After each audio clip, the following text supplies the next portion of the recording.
Hi, it's Chris with the Singles Network Ministries coming to you today to talk about how to start a singles ministry. In the last video, we talked about the basics, that you first, it's important to understand, am I called to start a singles ministry? Is the church equipped and set up to have a ministry? Does my pastor understand? Have I been praying? Praying is very, very important to start the process of, is this even really something that's needed? Well, of course, all singles ministry is needed, but not all churches are called to have a singles ministry. And so that's really important for you to do the research in your community, in your environment, to find out what's going on. Find out what other churches are doing that are close by. Instead of starting something at your church, maybe join them in their church and what they're doing to see how it's being done and see how you're not reinventing the wheel. Specific singles ministry, like the single moms or 20-somethings or divorced, is a wonderful way to minister to those that are single in your church without trying to cover everything. Because the bottom line is there's no way to minister to everybody who's single. And also important, singles ministry is not the end. It's simply the gateway to bring people into the church to become a part of the whole church. We don't want them to get stopped in singles and just sit there. My rule is that, after a little while, you need to be doing something. I'm going to put a piece of cake in your hand or something for you to serve. Or we're going to have you clean up a trash can or whatever. My point is, we don't want grass to grow on anybody's feet in singles ministry, because the majority of the time they're there because they're seeking community. They're there because they're seeking Christ. They're there because they want to feel, not be alone. And so the important thing is to understand in starting a singles ministry is you need to establish goals. What are our goals? What are we hoping to achieve? What are we hoping to see God do? Remember, it can't just be that we want to have a cookout. Anybody can have a cookout. But if you want to have a ministry, you have to make some decisions on what does that look like? How am I going to minister to these people? What happens if I have problems? What happens if I get those weird ones come? Well, and you know what I mean by those. What do I deal with those that never seem to do anything? What about the conflicts? What about gossip? What about drama? Oh, we know what that means. If you've ever been in a singles ministry, you've had plenty of drama. What about dating, relationships? How do I deal with all these things? Well, that's what a ministry is for.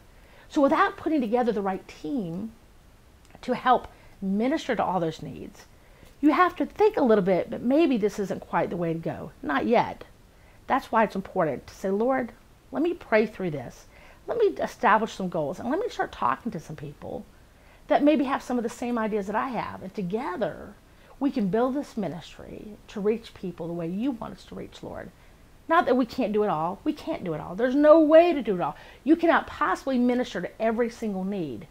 But what I have found at the Singles Network Ministries is I love to network.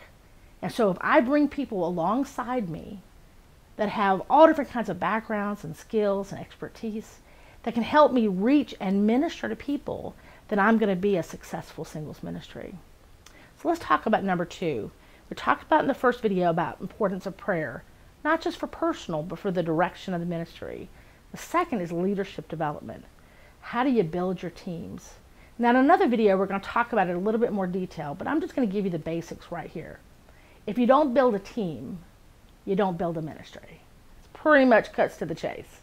It can't be the same 2 women still doing everything. A year later, the same 2 women coming and setting up, coming and cleaning up, and everybody else just sits on their hiney and does nothing. I'm just telling you, in a year from now, you'll be watching this video again, going, what did I miss? So, but Chris, we just need to get this thing started. Listen, I'm a big Nehemiah fan. If you read the book of Nehemiah, and you'll understand the need to build the walls was there. But right now, God needed to equip Nehemiah and gather the resources to build the wall. So important in single adult ministry is that you have to build a leadership team. This leadership team could be made up of marrieds and singles. At another video, we're going to talk about the value of married people in your ministry. And so sometimes at the beginning, with not having enough guys, I'll get married men, pastors, anyone that I believe has a heart for singles to be on my team. The importance of singles ministry is that in developing leaders, that you have to be faithful, available, teachable, and even the servant part. I call it FATS. Easy word to remember. Faithful, the letter F, is that your singles and your leadership team need to be faithful. Who wants a leadership team where people are not consistently in church, they're not reading their Bible, they're not having a quiet time? And the other is available. A lot of people want to serve in singles ministry, but they're not really available. They're doing lots of other things. And the great thing about really good leaders is they're probably already serving somewhere else. So you have to wait and kind of mold and shape people, but understand some may have to lay something down to pick your ministry up. And we don't want to push anybody to be a part of our ministry if God hasn't called them.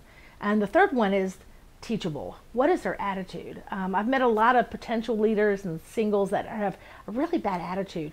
Maybe they're hurting from the past. Maybe they've come out of a really bad divorce or a major loss or their job situation, and they're really not in a teachable, their personality is not very teachable right now because they're hurting. And so it doesn't make a very good leader to lead other people when they themselves are still struggling. And then someone has a servant heart. You can't be in singles ministry leadership if you're not willing to serve, get dirty, help take out the trash, help do whatever the job that needs to be done. So when you're looking to build your team, be looking for people that have those characteristics: faithful, available, teachable, and with a servant's heart. And as you begin to build and start to see God show you people that could be great on your team, you need to then spend some time with them individually. Jesus never said, "Hey, all you disciples, come on and join." No, that wasn't the way God built his team. So he built them by building relationships with them. And so the key in leadership development is, who can I come alongside? Who can I spend time with? Who can I have coffee with, lunch with, dinner with? Who can I pray with to say, hey, if you thought about being a part of our singles leadership ministry, because we're looking for a few people who have the call as well. They don't have all the answers. They don't know everything on how to do it.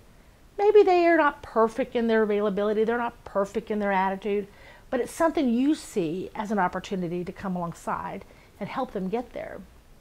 So, number one is prayer. Number two is building your team, because without the team, you can't build the ministry. And we're going to talk more about leadership development and all those different roles later. And the third part is coming up in my next video, is public relations. Oh yeah, it's that fun part of letting people know who you are. So we'll talk about that in a minute. Thanks a lot. This is Chris with the Singles Network Ministries.